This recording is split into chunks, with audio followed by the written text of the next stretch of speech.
not what your country can do for you. Ask what you can do for your country. We have to rise above challenges and find strength in the midst of adversity. We are in a battle of good versus evil. Satan is the father of confusion. I don't care what they do to me. I'm going to keep calling them out. They're berserk trying to disarm Americans, and we need to push back. I'm glad you're fighting for America. There's always hope. Relish the opportunity to be an outsider, because it's the outsiders who change the world. Perhaps you were born for such a time as this. Hello, everyone, and welcome to Faith and Freedom. I'm Shemaine Nugent. This week, President Trump just dropped truth bomb after truth bomb in the joint congressional speech. The border, it's secured. Energy independence, it's back. Law and order, it's restored. The message is buckle up. The golden age is here. And speaking of golden age, President Trump proposed the development of the Golden Dome missile defense system. And, you know, while Trump is out there winning, the D.C. swamp is getting exposed big time. Trump is keeping men out of women's sports and locker rooms. And you'd think that the feminists would cheer, especially with them wearing the pink suits. But nope, Democrats just sat there like they were forced to stand for the national anthem.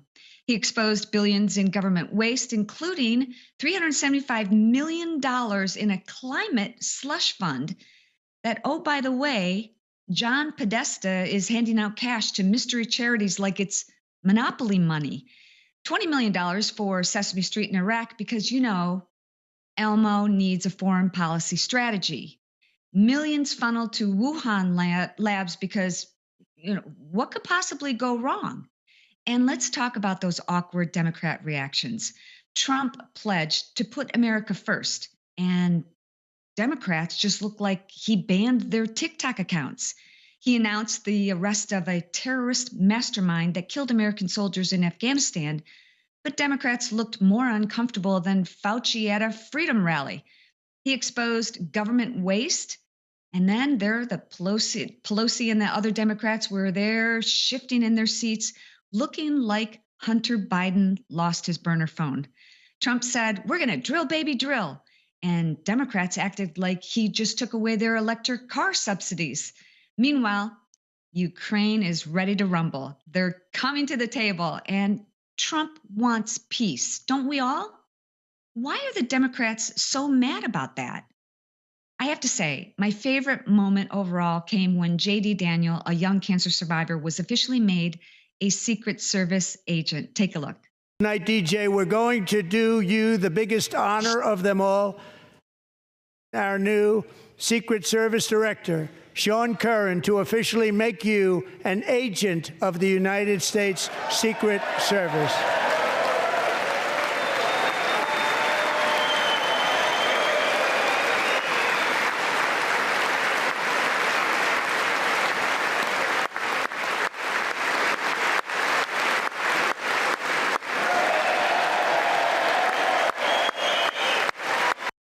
Eric Bolling is the host of the new show right here on Real America's Voice, Bolling. Eric, thanks so much for joining us. Thank you for having me, Shemaine. How about that name, Bolling? I don't know how I came up with that. It took forever. It's really unique. Shemaine, can I just jump, like, piggyback you on last night? It was shocking how disrespectful the Democrats were. If you remember, probably about 15 years ago, it was probably Barack Obama's first speech, so it may have been that joint session, or maybe his first State of the Union. I can't remember. But there was a representative from South Carolina, Joe Wilson. When Barack Obama said you can keep your doctor if you want Obamacare, Joe Wilson said, "You lie," and it was like the earth moved. The Democrats called him and Republicans horrendous people. They were terrible people. They were disrupting the country. Democracy was at risk.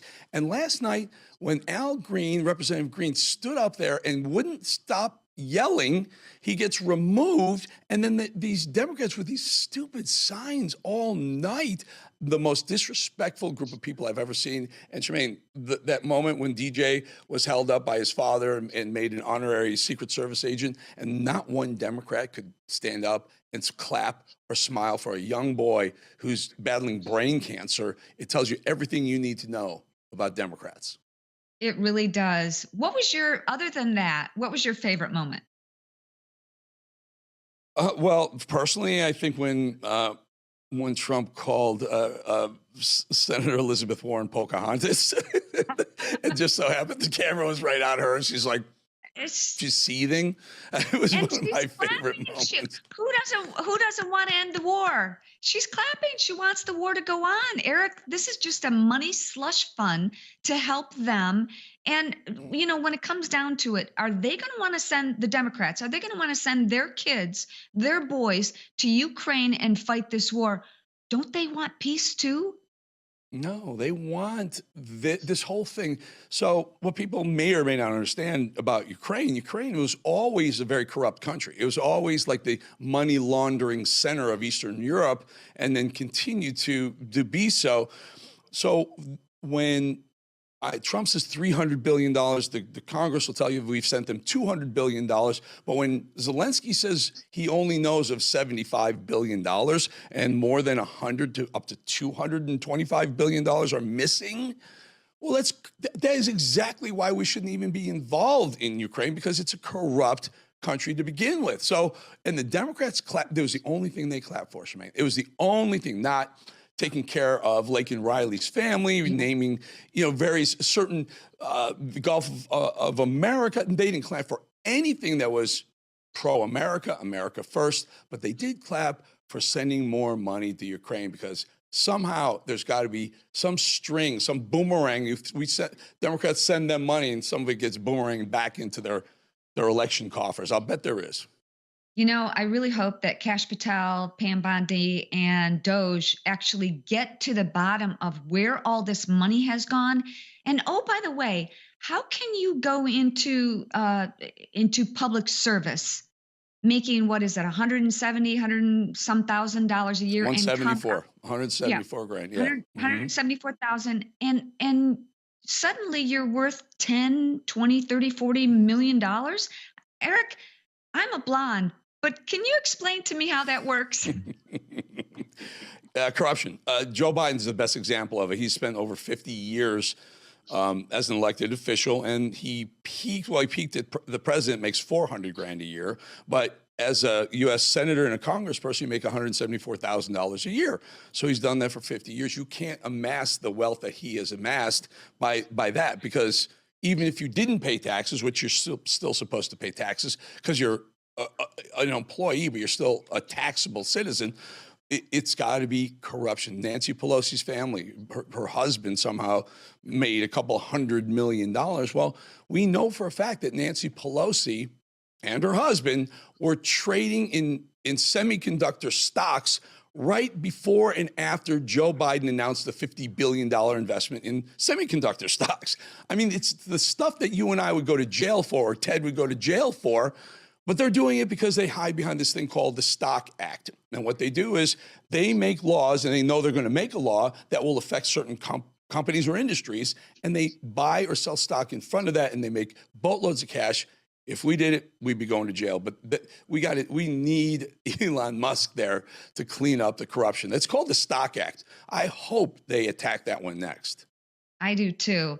So let's talk about your new show. What can we expect?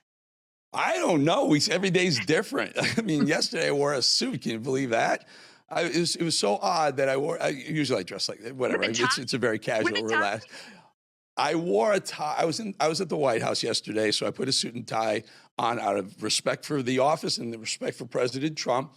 But then we did the show right after, and I had Brooke Rollins on, who's a agricultural secretary, and she started making fun of me wearing a suit and a tie. And the guys over at RAB over here said, "What, Brian Glenn? Remember Brian Glenn's the guy who asked Zelensky, why aren't you wearing a suit? Show more respect." So they made this little video for me. So every day is different. I mean, it's whatever whatever happens up here, and I've been doing this for 20 years, so you never know what's going to come out. Probably not unlike when Ted gets on a stage and you just don't know what the next song is going to be. Maybe he doesn't even know in advance. Well, he does have a set list, but as far as his show right here on Real America's Voice, he never plans anything out other than having an occasional guest, which I think you've been on his show, his Spirit Campfire show, haven't you? No, I haven't. No, he's been on this show a couple of times. I haven't made it on to the. I don't get the invite. I get the better half of the Nugent family invites. That's Well, the Shemaine Faith and Freedom show. I'm going to put in a good word for you, Eric. Okay. All right. Cool. Sounds great, Shemaine. And we're at 4 o'clock live. We're 4 o'clock live every day on Rav. I have this interesting deal worked out where we air live on Rav and everything associated with Rav, Dish and Roku and Pluto and all those things. But also I've got to deal with a podcast company, the same people with Megyn Kelly and Tucker and O'Reilly and Piers Morgan.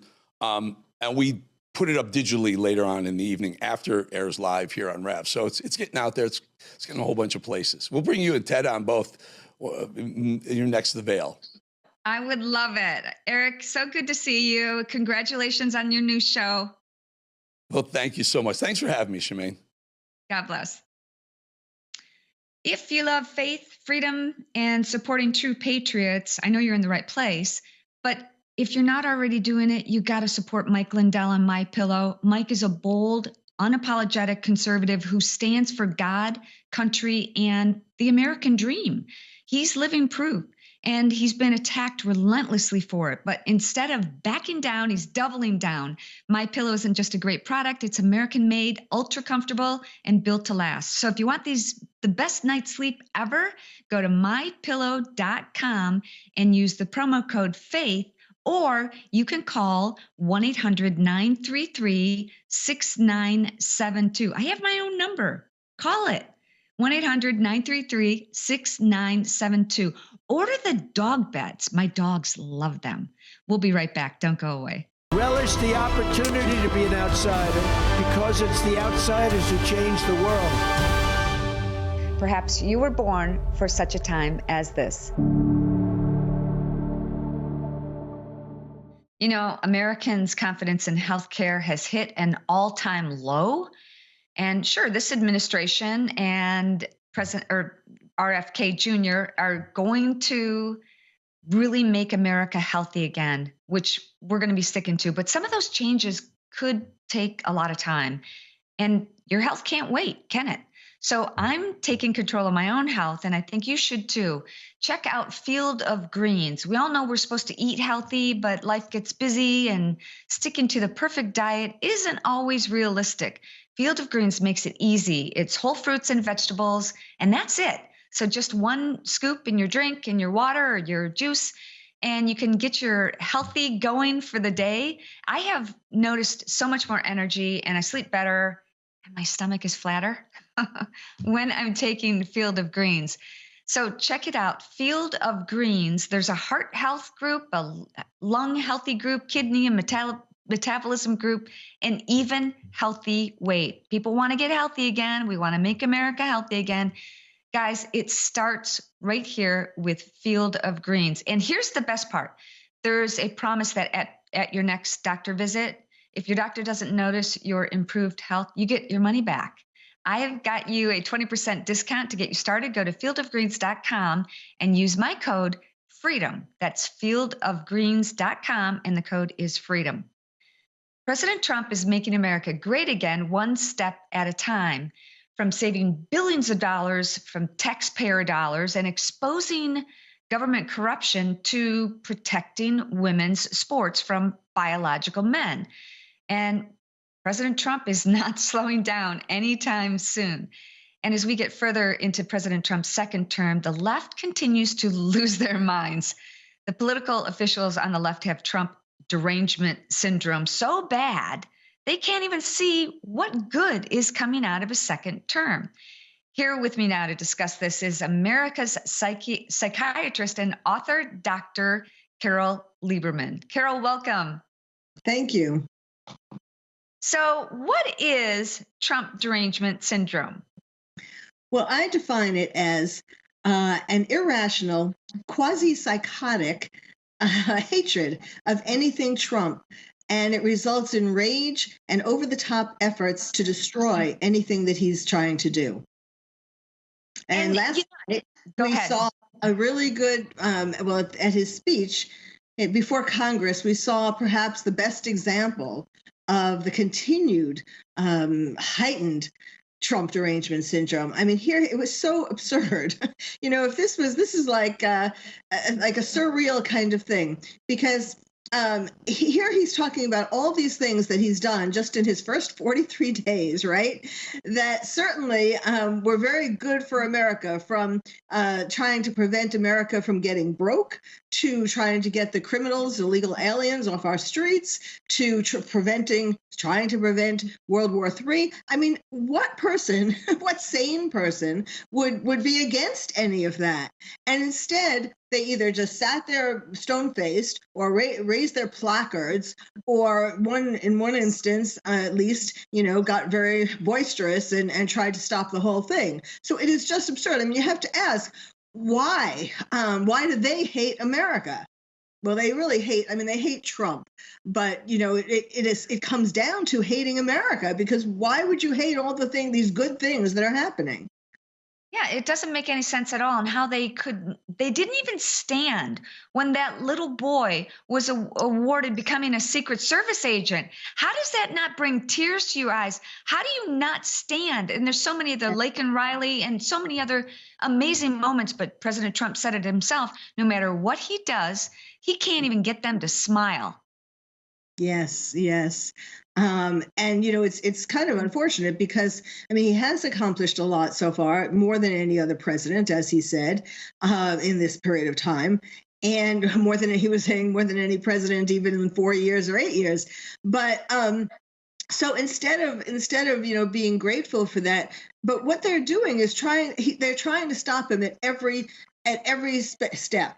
Whether it's with Doge, or whether it's with of course, taking money from USAID when they were spending it on the most outrageous kinds of things. Why? But they're just trying to be against that. They're using lawfare and any other opportunity to try to block these things. So it's gonna. I think he will prevail in the end. But they're just making, just like they made it hard for him to get to win the presidency. They're making it hard for him to accomplish these things that he promised America and that America wants. So, what would you prescribe as a doctor? How do we get over this? How do we talk to people? And I know exactly what you're saying. There are people that they just hate Trump. And when you ask why, they can't. And when Biden was president, name one good thing. What is that? They can't do it. And they can't name one thing about President Trump that he's done that they don't like. Yes. Yeah. Well, the ones who lost their job don't like that. That's going to be a thing. But and other than the fact that he's just arrogant. How many times have you heard that?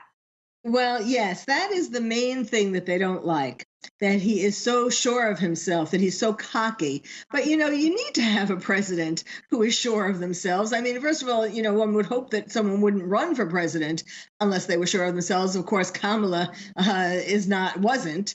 And, everybody saw that. She had imposter syndrome. She knew that really she didn't deserve to be even vice president, that Biden just picked her and the party just picked her because she was a woman of color. So she knew she didn't have the qualifications to be vice president, certainly not president. And so that's why, she was laughing a lot. She was giggling from the time that she got to be vice president. It was kind of like, I can't believe these people voted me in. I know, right? So what would I do for the people with Trump derangement syndrome? I'd like to say give them an antipsychotic, but I know I'm saying that tongue in cheek.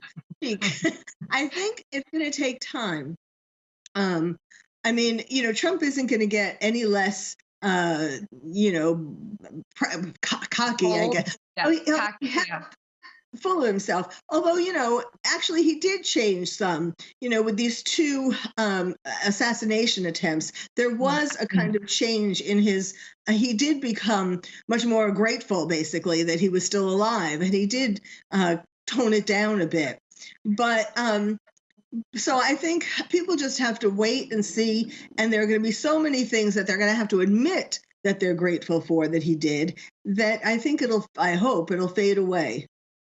So if you had a couple of tips that you could give us, for those of us who are challenged with sitting down at a family dinner and not everybody's for President Trump, what would you say? How do we have communication, have an open communication when they don't want it to be open about it?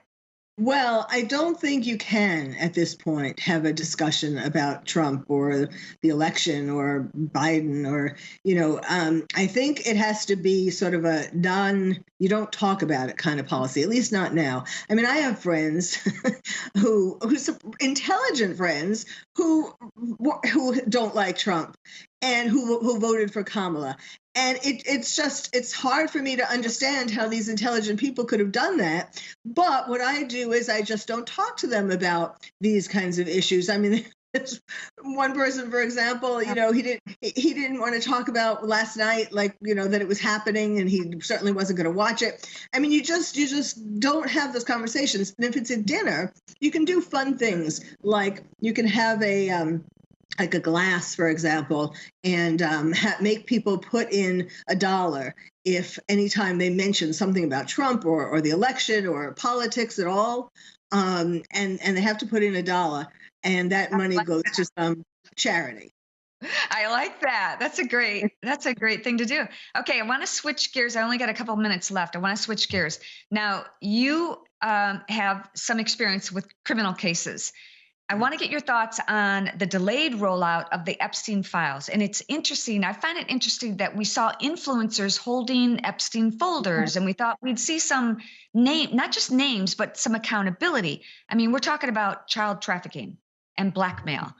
And it's interesting that on that same day, Zelensky and President Trump had that famous Oval Office showdown, and then no one was talking about the Epstein files anymore. What are your thoughts? Yes, right. I mean, I don't think that was planned, but, it was very anticlimactic. I'm sure I wanted to see what was in those files as much as anybody else. And, it was mistakes beginner mistakes, I guess I would call it, by Pam Bondi. First of all, the mistake was in announcing that it was going to be on that day when she should have known that she didn't have everything and that it was going to be a letdown. But the second one is what you mentioned. I thought that was totally unnecessary. Parading influencers, so to speak, and outside with these pamphlets, that supposedly contained some information having to do with Epstein, that was like really making it worse, making a bad situation worse, because then it seemed like not only weren't we getting the information, but it was like, oh, look at those people. Why are they getting the information and not me? So that was a mistake. But, she's just starting in this job. I'm sure it's very overwhelming, and I think we need to give her a break.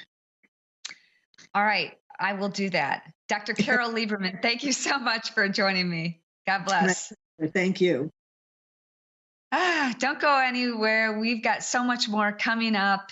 And I want to thank you guys again for watching the show, Faith and Freedom. And I would love it if you took a moment to share it right now. Stay tuned. We'll be right back after this commercial break. Relish the opportunity to be an outsider, because it's the outsiders who change the world. Perhaps you were born for such a time as this. Hey, Ted, we are lucky because we live off the land. Venison. And we hunt. We are bow hunters, but not everybody can. And I don't know how you feel about this, but we don't like to buy meat from the store. We don't want to encourage anybody to buy meat from the store. It's unsafe. It's unsafe. It's got antibiotics, chemicals, mRNA in it. But we did find this beef that is freaking amazing. I'm not a big fan of beef, but I've become a big fan of beef. It's the best we've ever had. It is, and if you What's it called? switch to them, go for the beef with never ever label. But if you really want to go, I'm looking at Coco in the back. If you really want to try it, check out Switch to America with Shemaine. What's that? Switch to America with Shemaine. I switched to America with Shemaine.com. Switch to America with Shemaine.com. The best beef, the most delicious, the healthiest beef in the world. We love it, and we know you will too. Seriously, it is the best beef ever. Switch to America with Shemaine.com. Now, despite President Trump's massive success in just the first 2 months of his second term, the left continues to fight as hard as they can to push their anti-American and anti-Christian agendas. A couple of examples. One, a California school district has allegedly unlawfully prohibited a ministry from using the district's public facilities to hold its after-school good news clubs. That's one example. Second example, on Monday, no Senate Democrat voted in favor of the Protection of Women and Girls in Sports Act, which would keep biological males out of women's sports, ultimately protecting women. The fight is far from over. Here with me to discuss live is military veteran, author, and the chairman of and CEO of Promise Keepers, Shane Winnings. Shane, welcome. Hey, thanks so much for having me. So why do you think that there's so much hate against Christianity, especially in schools? You know, Jesus made a very narrow statement. In a world of inclusion, in a world of acceptance, Jesus said something that drove many away when he said that I am the way, the truth, and the life. No one comes to the Father, God, except through me.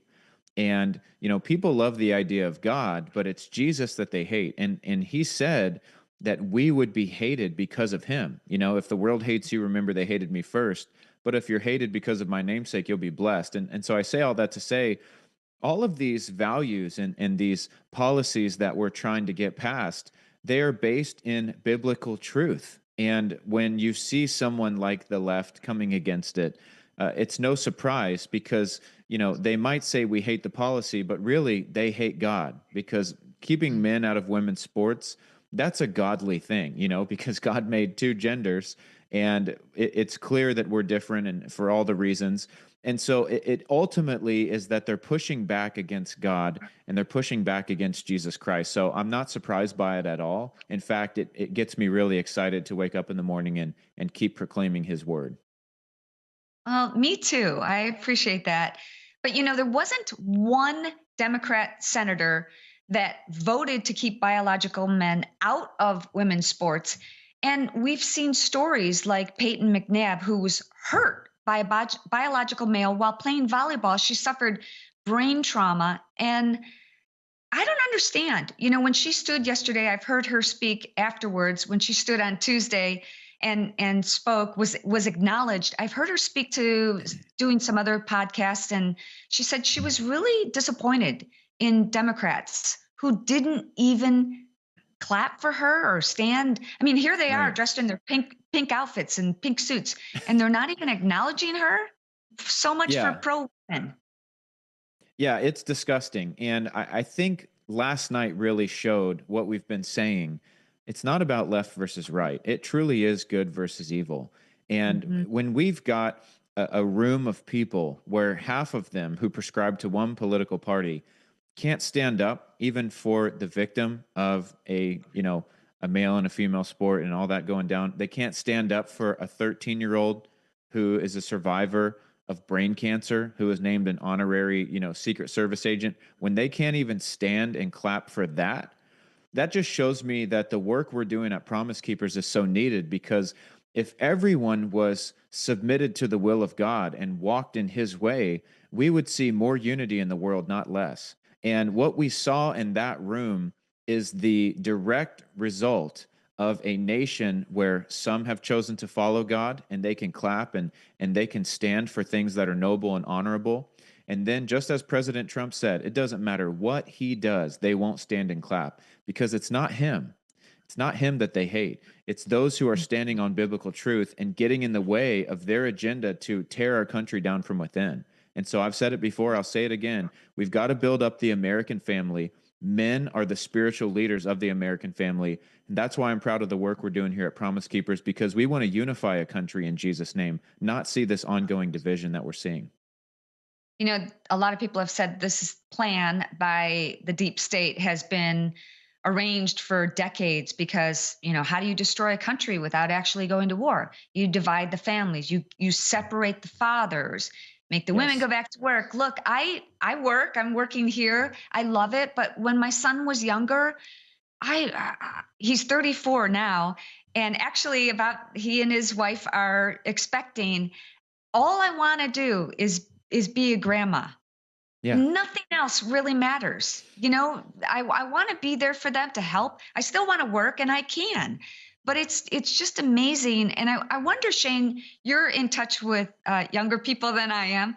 Do you ever talk to teachers? Is this coming from the top down, from the Department of Education as a whole? Where is this hatred coming from?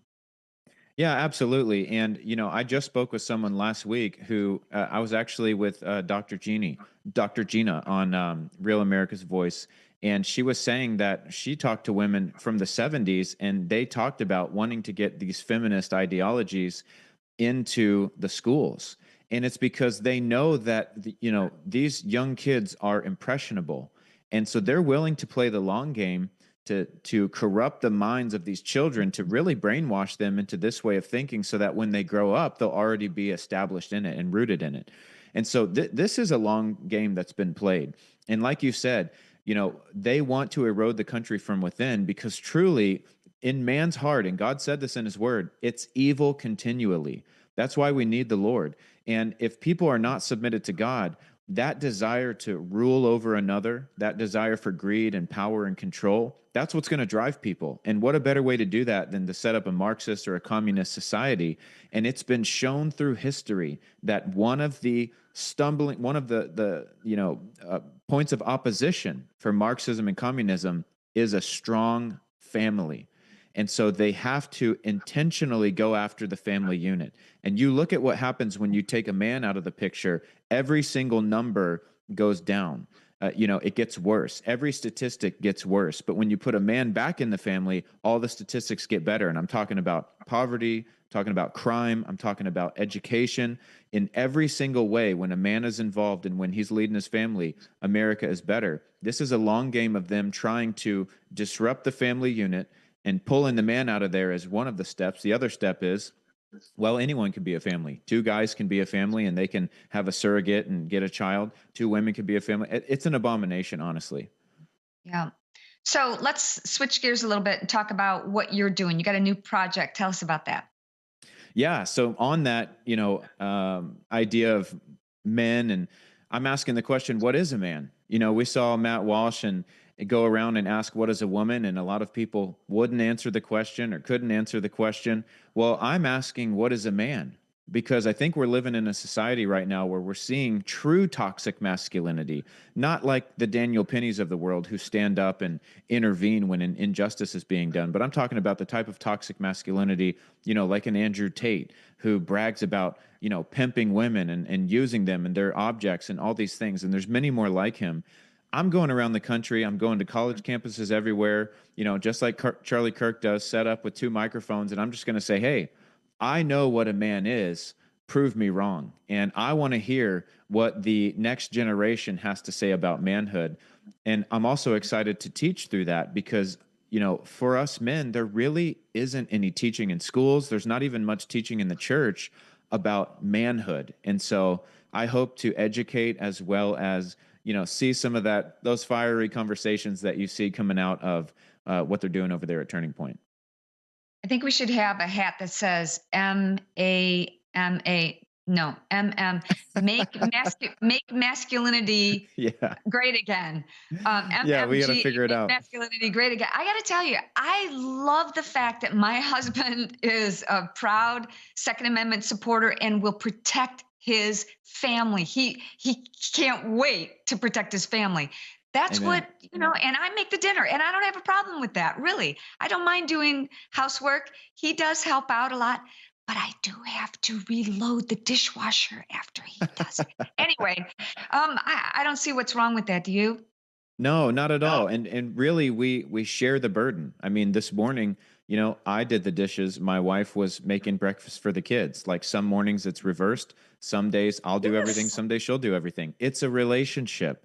It's not a servant type of, you're my servant, I'm your master. It's not, I'm not lording over you. I've always heard behind every good man's a good woman. No, I don't believe that. My wife isn't behind me. She's beside me. We're doing life together. And just like two cattle that are yoked together, one of them is leading, but they're side by side. And that's the godly idea of marriage. I love that. Shane Winnings, thanks so much for joining me. Hey, thank you. God bless. Don't go away. We've got lots more to come. Relish the opportunity to be an outsider, because it's the outsiders who change the world. Perhaps you were born for such a time as this. It's a shame that it's come to the point where when you ask questions about things, you're deemed a conspiracy theorist. And when people started investigating about what is in our water, and we're asking why is there volatile organic compounds? Why is there mRNA? Why is there just a little bit of arsenic in our water? It's not a bad thing. It's a good thing. But you need to protect yourself. And one of the ways that you can do this is through Sentry H2O. We all need water. We need clean water.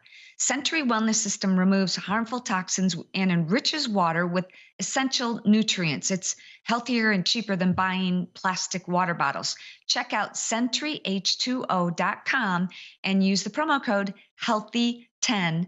That's SentryH2O.com. And the promo code is HEALTHY10.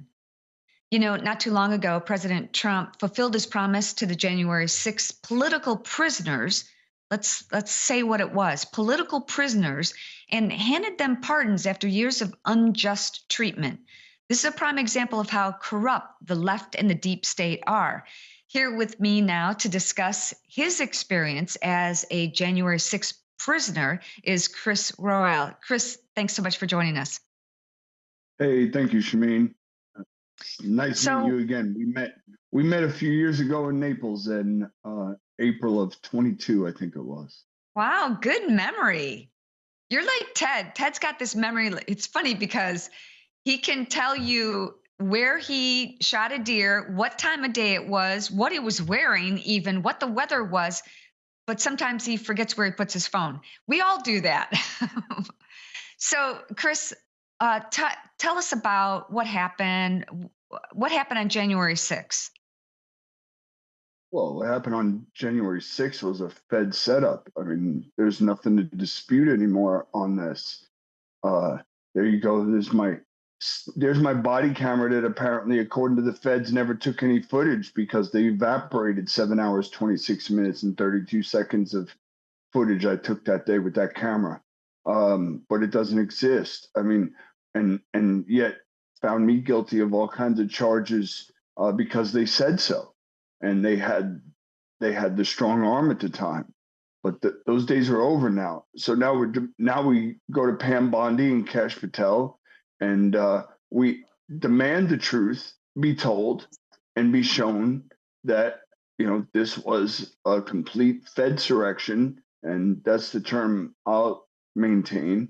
And their lies have no weight anymore. Well, thank goodness President Trump is back in office, and you guys, I mean, not just guys, but men and women. Would you talk for a minute what you can about your treatment, what it was like when you were imprisoned? Well, it was horrendous. Look, jails and prisons have had problems for decades. I don't think there's anything to dispute there. But what January 6ers faced, especially in the D.C. gulag, was above and beyond the norm. They nearly killed me. They tried to kill me. They denied me my cancer meds. They denied me any treatments. By the light of God, Judge Lambert held them in contempt of court in October of 21, the DC DOC director, Quincy Booth, and the warden, Wanda Patton, when they got caught manipulating and lying about my medical treatment. Of course, Merrick Garland did nothing with that, but you send me home then after 8 months of confinement. Yeah, that man deserves handcuffs, and they deserve the same treatment we faced. You send me home November 6th. I have stage 3 cancer now that I've been maintaining for years. I have lymphoma. Then the whole entire time, the prosecution maintained, whether it was in writing or in oral arguments, that I was faking and fabricating my illnesses all the way through sentencing. It's such a shame, and I'm so sorry. On behalf of the American people, we apologize for that treatment and for your wrongful imprisonment. Why do you think you had a lot of time to think about this? Why do you think they did this to you and so many others? Well, it's politics. I mean, look, this isn't the first time it's the first time they've went this far in this country, but the people finally they knew the people were fed up, and over 2 million people showed up in DC that day. And that's because of, I believe, a lot of spiritual calling was brought a lot of people there. But we've never had any gathering by the American people in any instance against the government in this country like this. And they want to insist that the election wasn't stolen, whatever. It doesn't matter what their reasons are. The treatment that we faced because of that is just indescribable, inhumane, and needs to be dealt with. And my call to action right now, Shemaine, is this. If you think because us January 6ers are out of prison that we're free, it's the furthest thing from the truth. Because we are having to deal with a ton of problems at home. I can't even afford medical care. I can't get medical insurance. I don't have a job. I can't get a meaningful job. We've been canceled. The government has been busted. The previous administration and the Department of Justice with the FBI and all the way through the judicial branch, I believe, is complicit in this Fed setup. And you destroyed American lives with intent. So where's our help? We've been home nearly 6 weeks now, and we have homeless January 6ers. We got people that are barely hanging on by a thread, on the verge of losing the rest of the little bit they have left. Where is our government? Where's the mandate that Donald Trump made it very clear? And for those that don't understand, you can go to the clip of the night, I believe it was February 8th or 9th, the night he flew over the Gulf of America and made it the Gulf. And he said 8 times, very specifically to the answer to that reporter, the American people were the ones assaulted that day. So there's no more argument. The commander-in-chief has spoken. So where's the justice for us January 6ers? Exactly. Well, Chris, I hope and pray we're going to keep you in our prayers and all of the other J6ers too, and hope and pray that there is some justice and accountability and some arrests. It's not going to make your life a lot better. How can people support you if they choose to? Are you on social media? Do you have a GoFundMe? I'm at X. I have a GiveSendGo account. I sent over to your producer there. I'm sorry, bad with names, but GiveSendGo.com. I've got it up here on the wall somewhere. Don't worry, we'll put it on the screen. Support. Look, pick a January 6er to help people. Yeah. Ladies and gentlemen, you guys, we couldn't have gotten through without any of you. Whether you prayed for us, helped us with commissary throughout this process, I'll speak for me, I'm forever indebted to all of the patriots in this country and some outside of this country that supported us. But we're not through this battle, and the battle is only halfway over, in my opinion. Right now, we need to rebuild lives and save January 6 lives, in my opinion. I totally agree. Chris, God bless you. I'm so sorry. Thank you for what you've done, and please keep in touch. I know you're going to get through this. We're going to be praying for you. Everybody out here, I encourage you to pray for Chris and all of the J6ers. Go to his Give, Send, Go and support him. Chris, God bless you, and thank you again so much for joining me.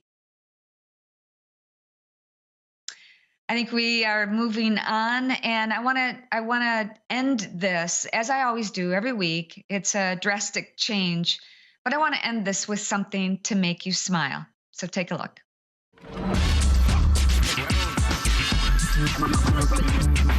Woohoo! All right, now lose it. Just lose it. Go crazy. Oh baby, oh baby.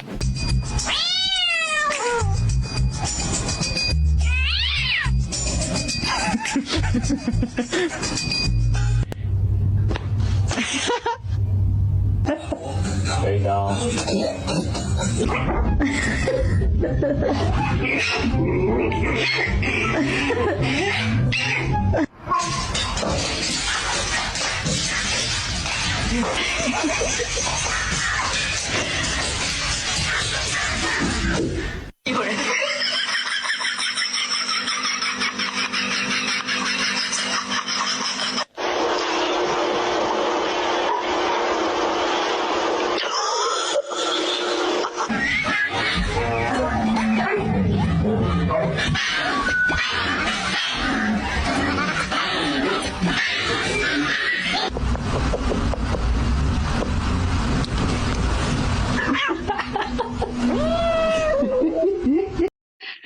Oh my goodness, it's heavy, but we've got to remember to find a few things in life that make us smile and share those with other people. I'd be honored if you shared this with a friend or two. And I thank you guys so much from the bottom of my heart for joining me on this journey, this Faith and Freedom show. Remember, Esther 4:14 reminds us that we've come to the kingdom for such a time as this. I think these are biblical times right now. I really do. And it's kind of exciting, but we all got to stick together, support one another, and pray. God bless you, and I'll see you next week. Relish the opportunity to be an outsider, because it's the outsiders who change the world. Perhaps you were born for such a time as this.